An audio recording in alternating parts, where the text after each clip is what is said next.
पूज्य छात्र छात्राओं, अभिभावकों और विद्यालय परिवार से जुड़े हुए चहेते लोगों, मैं आज Shaheed Kan Singh Memorial Senior Secondary School के यूट्यूब चैनल के माध्यम से आपको तुलसीदास जी के बारे में बताना चाहता हूं। तो कक्षा 10 के लिए जो हमारा अध्याय है आज का, तुलसीदास जी शीर्षक से। मैं पहले पिछली कक्षा में बता चुका हूं कि तुलसीदास जी भक्ति काल के कह सकते हैं सगुण भक्ति काल में सगुण भक्ति और सगुण भक्ति में भी कह सकते हैं राम मार्गी शाखा के प्रमुख संतों में, प्रमुख भक्तों में गिने जाते हैं। आपको मैं ये पहले बता चुका हूं कि इन्होंने वैसे महत्वपूर्ण एक रचना जिसका नाम मैं पहले बता चुका हूं, रामचरितमानस। रामचरितमानस के कारण तुलसीदास जी को कह सकते हैं उत्तर भारत में विशेष रूप से ख्याति या प्रसिद्धि प्राप्ति हुई है। वैसे रामचरितमानस के बारे में पूर्णतः विस्तार से बता चुका हूं। रामचरितमानस में 7 कांड है या 7 भाग हैं और इनकी भाषा है वो कह सकते हैं अवधी भाषा है। और यहां इस अध्याय में हम रामचरितमानस के बालकांड के बारे में जानेंगे। और बालकांड में सीता स्वयंवर का अवसर है। सीता स्वयंवर में जब प्रभु श्री राम के द्वारा सीता स्वयंवर के अंदर मानो यहां कह सकते हैं भगवान शिव के धनुष का भंजन कर दिया जाता है और परशुराम जी बहुत ज्यादा आग बबूले हो जाते हैं। उस समय प्रभु श्री राम, लक्ष्मण और कह सकते हैं परशुराम जी के बीच में जो संवाद हुआ है, जिसको हम कह सकते हैं नाम पुकारा जाए तो कह सकते हैं राम लक्ष्मण परशुराम संवाद।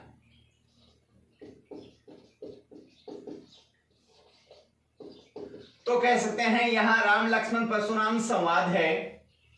तो यहां हम परशुराम जी के द्वारा मानो आग बबूला होकर के यहां तरह तरह की बातें कही जाती हैं। उस समय यहां इस काव्यांश में लक्ष्मण जी और परशुराम जी के बीच में क्या क्या बातचीत होती है उसके बारे में हम पढ़ेंगे। लखन कहा, लखन का अर्थ होता लक्ष्मण, यानी लक्ष्मण जी ने कहा अर्थात लक्ष्मण ने कहा हंसी हमरे जाना, हे स्वामी अर्थात परशुराम जी, हे श्रेष्ठ मुनि परशुराम जी, हमने आज तक बाल्यकाल में बहुत सारे धनुष तोड़े हैं और आप आज इतना क्रोध प्रकट कर रहे हैं और आपकी बातों को सुन सुन करके हमें बहुत सारी हंसी आ रही है। तो लखन कहा, लक्ष्मण कह रहे हैं हंसी न हंसी हमारी जाना, आपकी बातें सुन सुन करके हमें हंसी ही हंसी आ रही है।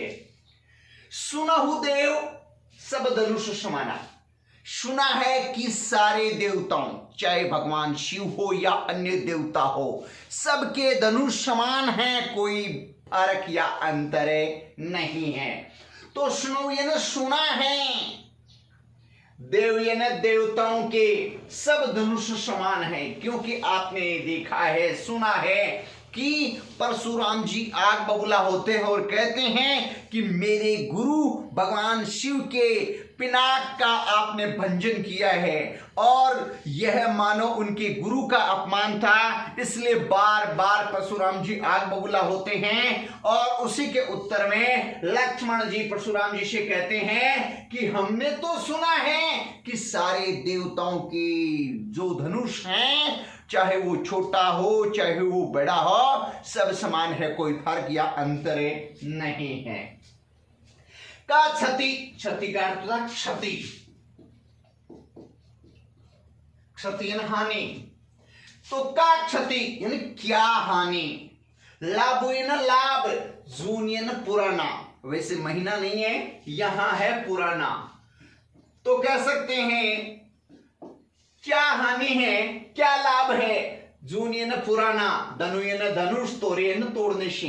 अरे भाई, पुराने धनुष को तोड़ने से कौन सा लाभ है और कौन सी हानि है? कोई फर्क नहीं है। कहने का मतलब ये पुराना था, कई वर्षों से, युगों से पड़ा था, और यदि तोड़ दिया है तो मानो इसमें कोई पुराना होने के कारण लाभ और हानि की बात नहीं है। कहने का मतलब पुरानी चीज है, यदि टूट गई है तो कोई ज्यादा हानि की बात नहीं है, और यदि रह जाता तो भी कोई लाभ की बात नहीं है। कहने का अर्थ है कि लक्ष्मण जी परशुराम जी से करें कि हे श्रेष्ठ मुनि, यदि हमने मानो अर्थात प्रभु श्री राम ने यदि धनुष को तोड़ भी दिया है तो कोई ज्यादा लाभ और हानि की बात नहीं है। देखा राम ने इनके घुरी, प्रभु श्री राम ने तो मात्र, कहने का मतलब दृष्टि से मात्र देखा ही था, कोई उसके साथ कोई कह सकते हैं मानो तोड़ने का प्रयास तक नहीं किया था। कहने का अर्थ है मात्र प्रभु श्री राम ने तो अपनी आंखों से ही देखा था, कोई ज्यादा कोई कह सकते हैं मशक्कत या प्रयास नहीं किया था, मात्र आंखों के इशारों से ही अर्थात मात्र छुआ ही था, और ये टूट गया। तो इसमें कोई ज्यादा कह सकते हैं उन्होंने कोई बुरा काम नहीं किया है। तो देखो, देखा राम नयन के बुरे, हे श्रेष्ठ मुनि, मात्र प्रभु श्री राम ने तो मात्र अपनी आंखों से ही देखा था, कोई ज्यादा कहने का मतलब प्रयास नहीं किया था। छूवत टूट रघुपति न दोषु, छूवत या ना छूते ही, स्पर्श करते ही मानो ये टूट गया था, इसमें प्रभु श्री राम का कोई दोष नहीं है। रघुपति अर्थात रघुवंश के स्वामी, रघुकुल के श्रेष्ठ पुरुष प्रभु श्री राम ने तो मात्र इनको कह सकते हैं कि मात्र कह सकते हैं छुआ ही था, स्पर्श ही किया था, और स्पर्श करते ही ये क्या हो गया था, टूट गया था। इसमें प्रभु श्री राम का कोई दोष ही नहीं है। मुनि बिन काज करे कतरोषु, हे श्रेष्ठ मुनि, आप बेवजह से ही इतना क्रोध प्रकट कर रहे हैं, इसमें प्रभु श्री राम का तो वैसे कोई दोष भी नहीं है, मात्र देखा ही था और देखते ही ये टूट गया था, इसलिए इसमें प्रभु श्री राम का कोई दोष नहीं है। कहने का अर्थ सामान्यतः मात्र इसको छुआ ही था और ये छूते ही टूट गया। कहने का मतलब ये पुराना था, जंग लगा हुआ था, हो सकता है ये बहुत पुराना था, और मानो यहाँ कह सकते हैं स्पर्श करते ही टूट गया था, इसमें प्रभु श्री राम का कोई दोष नहीं है। इसलिए हे परशुराम जी, हे श्रेष्ठ मुनि, आप बिना बेवजह से ही, बिना कारण से ही इतना रोष या क्रोध प्रकट कर रहे हैं, इसलिए आपको ऐसा गुस्सा नहीं प्रकट करना चाहिए। अब देखो परशुराम जी लक्ष्मण जी की व्यंग्य भरी हुई, कटाक्ष भरी हुई बातें सुन सुन करके आग बबूला होते हैं। वैसे भी आपको मैं पहले बता चुका हूं कि परशुराम जी की वाणी अग्नि के समान है, और लक्ष्मण जी के जो वचन हैं वो कह सकते हैं घी के समान है। यदि आग में घी डाला जाता है तो अग्नि प्रज्वलित होती है। इसी तरह से जैसे जैसे लक्ष्मण जी अपने कटु वाक्य या बातें कहते हैं तो परशुराम जी का क्रोध पारा बढ़ता ही बढ़ता जाता है, अर्थात लाल पीले होते ही होते जाते हैं। अब देखो परशुराम जी क्या कहते हैं, बोले चितई परशु की ओरा, चितई न देखो, अपने कुल्हाड़े को परसे को तामते हुए लक्ष्मण जी को कह रहे हैं कि हे बालक, हे राजपुत्र, हे बालक, तुम मेरे परसे की तरफ देखो। कहने का मतलब अपना क्रोध प्रकट करते हुए, परसे को तानते हुए लक्ष्मण जी को अपना परसा दिखाते हुए कह रहे हैं, बोले चितई परशु की ओरा,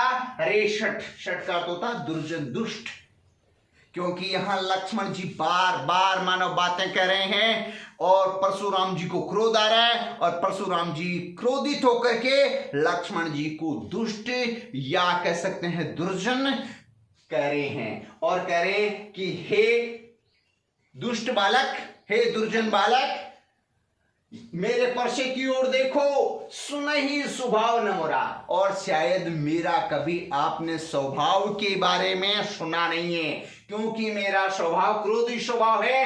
मैंने इस धरती को कई बार क्षत्रिय विहीन कर दिया है, शायद आपने कभी मेरे स्वभाव के बारे में सुना नहीं है। स्वभाव या न स्वभाव, मोराइन मेरा, शायद मेरे आपने स्वभाव के बारे में कभी सुना नहीं है।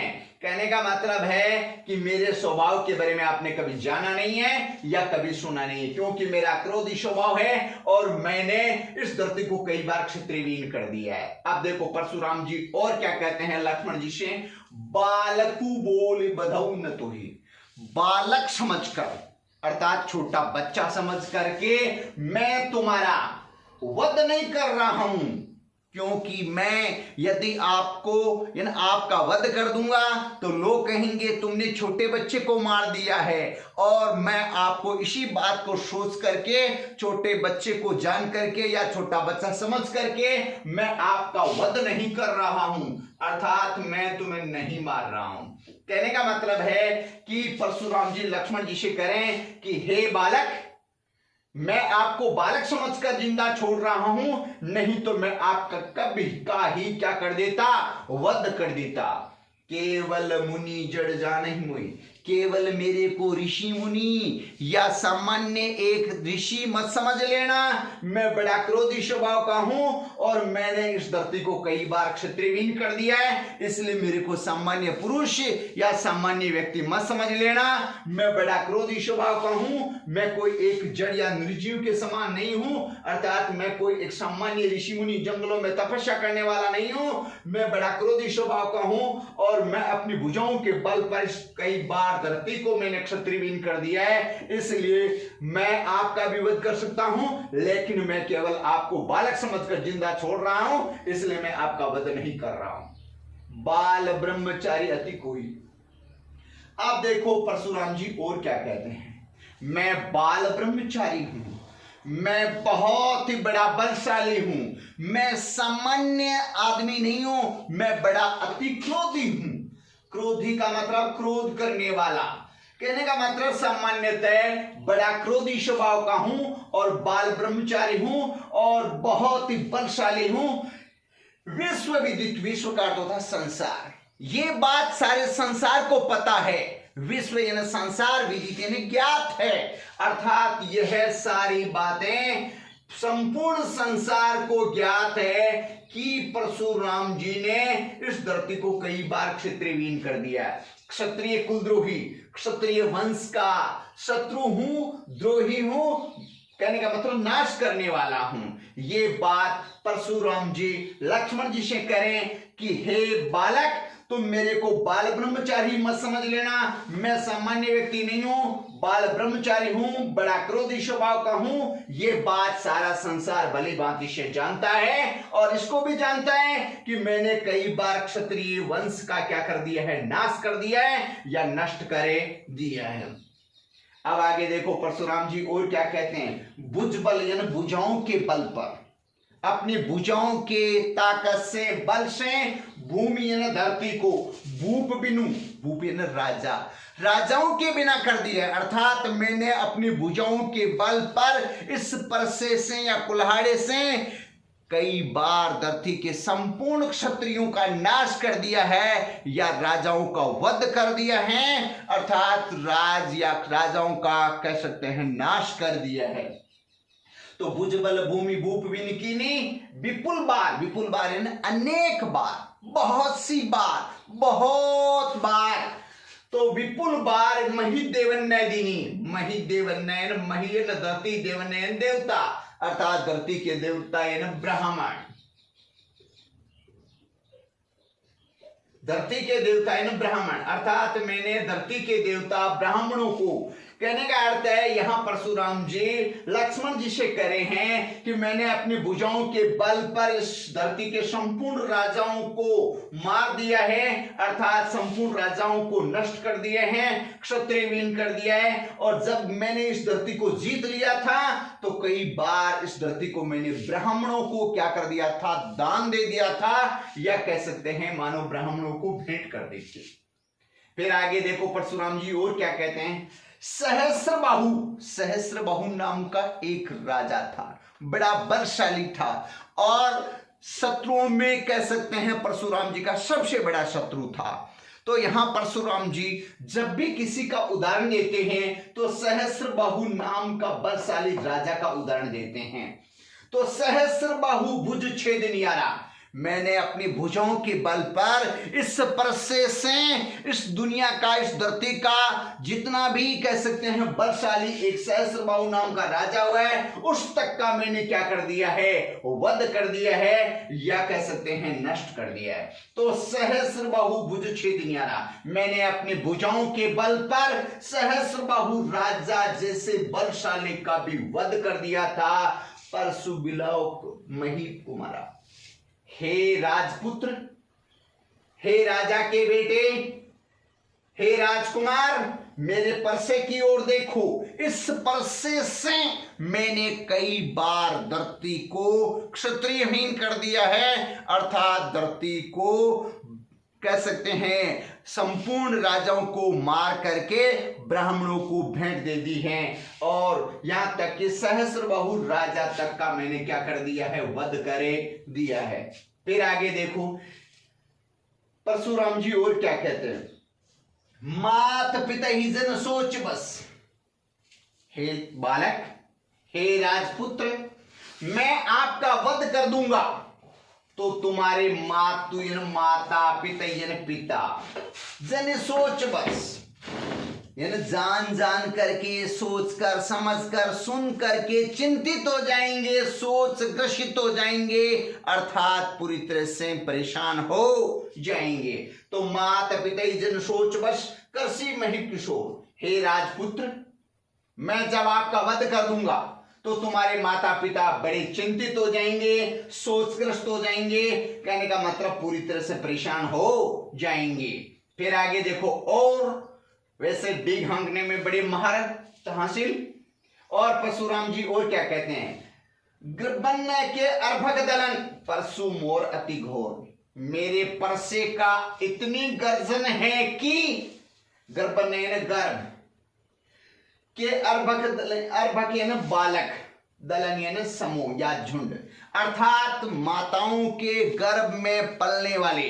देखो परशुराम जी कहते हैं कि धरती पर जो भी अनेक क्षत्रिय हुए हैं उनका तो वध किया ही किया है, इनके अलावा माताओं के गर्भ में पलने वाले जो बालक हैं उन तक को कह सकते हैं मेरे परसे की आवाज से उनका भी कह सकते हैं जीवन समाप्त हो गया था।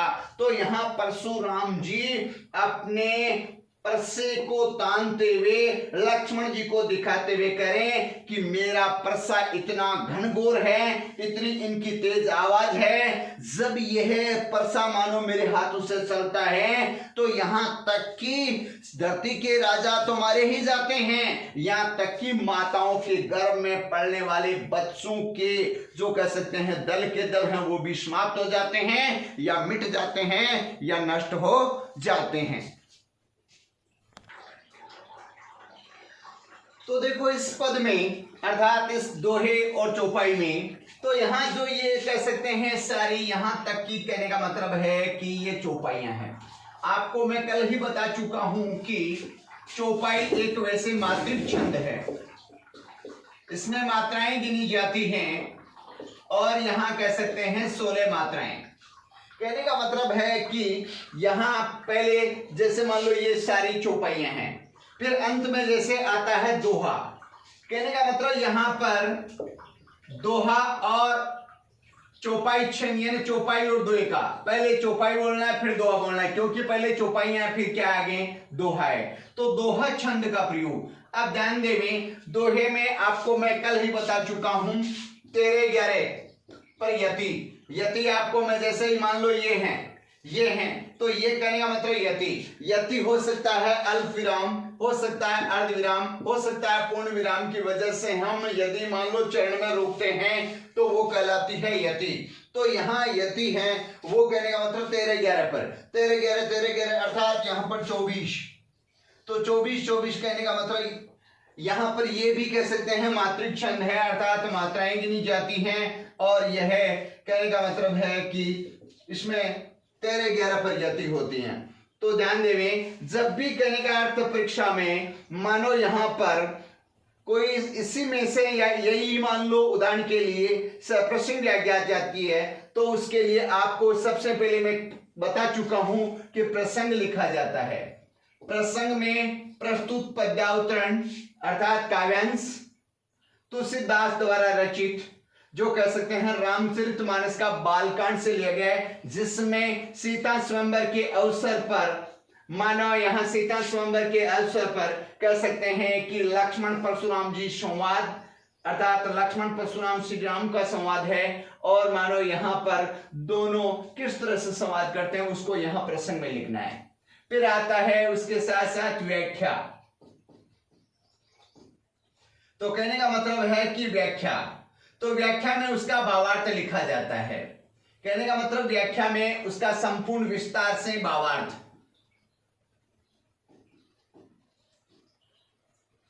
तो भावार्थ लिखा जाएगा। फिर यहां पर आता है विशेष। आपको मैं अभी अभी विशेष के बारे में बता चुका हूं कि विशेष में यहां चौपाई और दो एक छंद का प्रयोग। तो छंद का नाम आए तो सबसे पहले मैं यही बताऊंगा कि यहां पर पहले आपको चौपाई लिखना है, क्योंकि चौपाई एवं दोहे छंद का प्रयोग। कहने का मतलब यहां छंद आए तो ये। फिर आता है जैसे मान लो अलंकारों में, तो यहां अलंकारों में जैसे मान लो उदाहरण के लिए अनुप्रास अलंकार, क्योंकि बहुत सारे जैसे मान लो यहां अंतानुप्रास, अंत में एक जैसी ध्वनि या एक जैसे उच्चारण या एक जैसी मात्राओं के आने के कारण यहां पर आप देख सकते हैं अनुप्रास अलंकार। यहां पर अनुप्रास अलंकार है। यहां आप देखते हैं कि यहां कहने का मतलब सम सब सरिस, यहां उपमा अलंकार का भी खूब ज्यादा प्रयोग हुआ है। तो कह सकते हैं अनुप्रास, उपमा इत्यादि अलंकारों का प्रयोग। तो ये है जैसे मान लो छंद है या अलंकार है। अब जैसे रस है, तो आप देखते हैं रस दोनों तरफ वीरता का या कह सकते हैं क्रोध तो होने के कारण यहां रुद्र रस, यहां वीर रस, तो वीर रस और रुद्र रस का खूब कह सकते हैं प्रयोग किया गया है। इसी तरह से मानो यहां पर जैसे मान लो वीर रस रुद्र रस है, तो आपको मैं गुण बता चुका हूं, ओज गुण का प्रयोग किया जाता है। यहां कह सकते हैं इसमें ओज गुण का प्रयोग किया गया है, और जहां पर ओज गुण जहां आता है वहां पर आपको मैं बता चुका हूं गौड़ी रीति का प्रयोग किया जाता है। तो कह सकते हैं कि यहां राम लक्ष्मण परशुराम संवाद है, तो यहां पर संवाद शैली, संवाद शैली, चौपाई और दोहा, अनुप्रास और उपमा, रोदर और वीरस का प्रयोग, ओजगुण, गौड़ी रीति। तो इस तरह से हम इसके विस्तार से लिखेंगे। तो मान लीजिए कि परीक्षा में यदि आता है उससे विस्तार से हर चीज को, हर पहलू को, हर बात को ध्यान से लिखेंगे तो हमें 6 नंबर मिलेंगे, अन्यथा हमें 6 नंबर नहीं मिलेंगे। इसलिए हर क्वेश्चन को, हर चीज को बहुत गहराई के साथ समझें, हर भावार्थ को हर तरीके से समझना जरूरी है, तभी जाकर के मानो यहाँ पर हमें हर चीज के बराबर अंक मिलेंगे, अन्यथा नहीं मिलेंगे। इसलिए हर चीज को बहुत ही ध्यान से सुने। तो मैं यही कहूंगा कि घर पर रहें, सुरक्षित रहें, पढ़ाई करें, और विशेष रूप से जो हमारे जो कह सकते हैं विद्यालय परिवार के द्वारा जो कह सकते हैं ऑनलाइन क्लासेज होती है उसका पूरा ध्यान देवें, उसकी तरफ विशेष रूप से हर चीज को ध्यान से पढ़ें। धन्यवाद।